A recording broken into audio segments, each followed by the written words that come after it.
designing for people and planet, the skills architects need today? I believe that we actually have to go back to go forward. We have to look at the technologies of the past. We need to also see what worked. If we think about tradition and a vernacular way of working, you built from what was available locally. If we think more like that and work within constraints, we're more likely to produce not just innovative architecture, but architecture that also contributes much less towards the global challenge that we have, create a more sustainable world for the future. The first thing is that we are operating in a system that prioritizes speed, prestige, profit.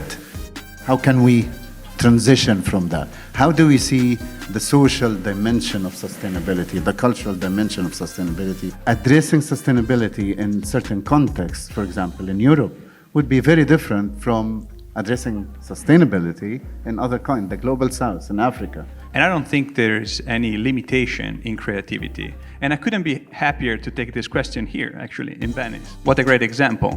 What city is more constrained than Venice? Was this a limitation in the creativity? Our constraints and planetary boundaries could, in fact, force us to unleash and unlock all that creativity.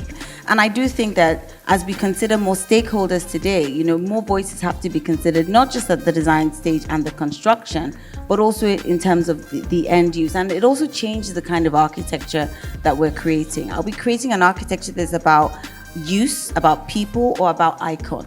So we need to also shift the mindset from the architect as the author or the notion of authorship to the architect as collaborator, facilitator, who can enable people to solve their problems. The idea of iconic buildings versus the impact of building is very critical, and also this is one of the things that architects need to learn.